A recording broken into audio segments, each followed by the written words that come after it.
Eh bien le bonjour, alors aujourd'hui on se retrouve dans une nouvelle vidéo qui a un petit rapport avec la vidéo de la semaine dernière. Du coup, si vous n'avez pas vu la vidéo de la semaine dernière, je vous conseille d'aller la voir avant de regarder celle-ci, comme ça vous comprendrez un peu mieux. Du coup, Yanné, il va commencer par expliquer son setup à lui, donc c'est un setup de professionnel, faut bien vous mettre ça en tête, donc faut pas avoir pareil que lui tant que vous êtes un peu débutant ou pas professionnel, tout court, parce que c'est du matos qui coûte très cher, donc il va commencer par expliquer son studio. Après, il va vous donner des conseils sur le matos de débutant. Du coup, si vous démarrez la production, il va vous donner un peu des conseils sur ce qu'il faudrait acheter, pas acheter, etc. Et il va aussi expliquer un peu le setup qu'il avait au début. Du coup, maintenant, on se téléporte directement dans le studio d'Yanné qui va vous expliquer tout ça.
Pour mon Ableton Push, j'étais à Utrecht en conférence musique avec mon pote Rétrovision et j'ai rencontré les mecs d'Ableton qui m'ont filé un beau petit coupon sur l'Ableton Push et je me suis dit que ça pouvait me servir.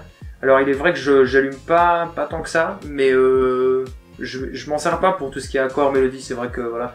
Mais pour les petits potards, pour le mixeur, c'est quand même pratique. Et disons que je m'en sers souvent pour les hi-hats ou pour les drums.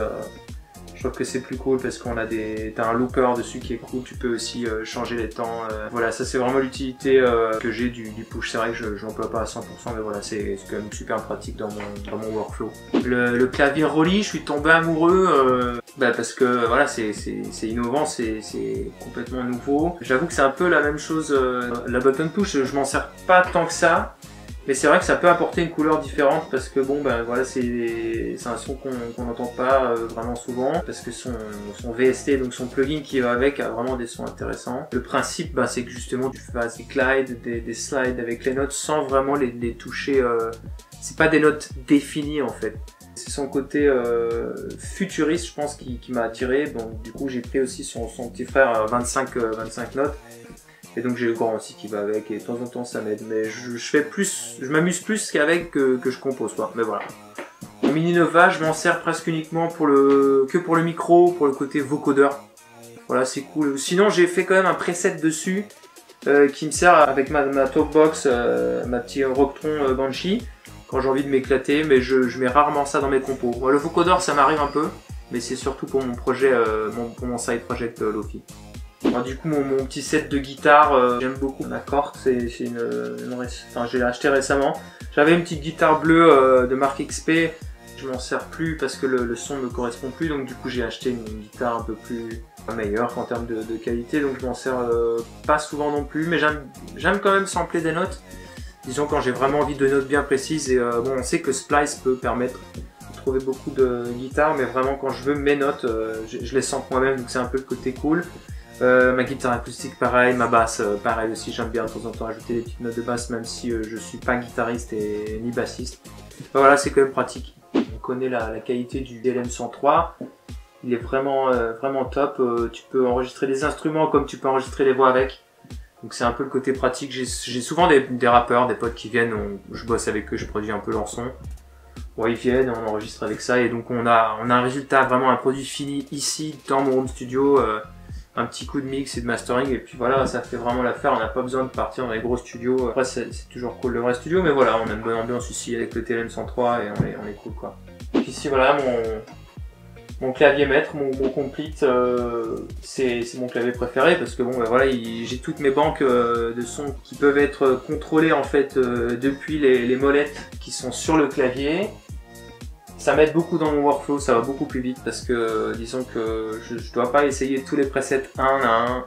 Vraiment, je peux avoir une pré-écoute des presets qui sont dans mes VST. Donc je dois juste un peu swiper vers le bas et regarder tous les presets. Et bon voilà, du coup je trouve vite le son qui me plaît, qui m'intéresse, dont j'ai besoin. C'est vraiment un outil super complet, quoi. J'en suis méga satisfait.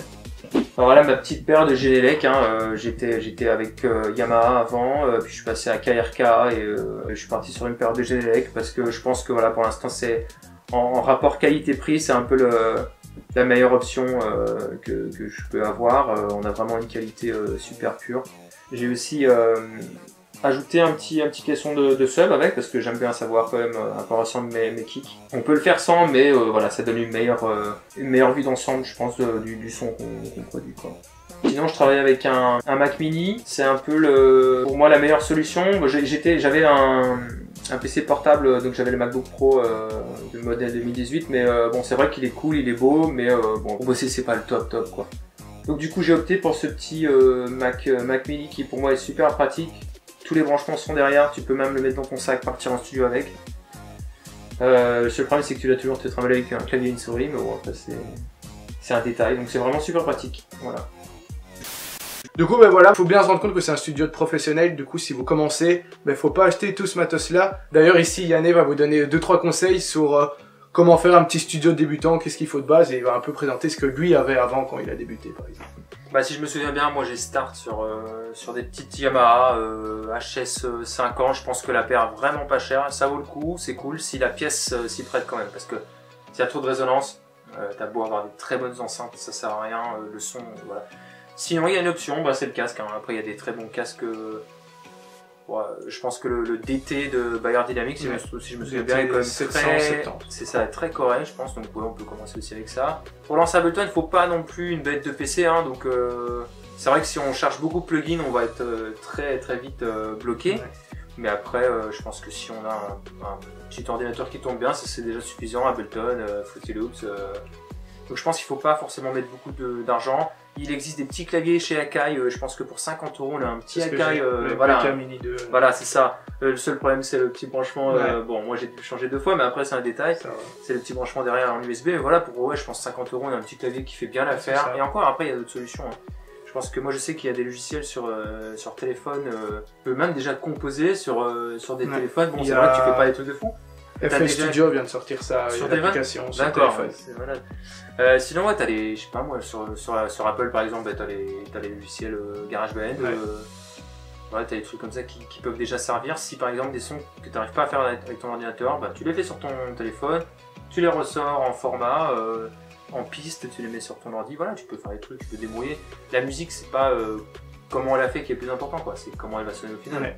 Du coup, ben, niveau conseils sur les programmes, tu conseilles juste d'avoir le programme sur lequel on se sent le plus à l'aise. Ouais, voilà, franchement. Pas un j'ai commencé sur FL Studio et bon, maintenant je suis sur Ableton depuis super longtemps quand même.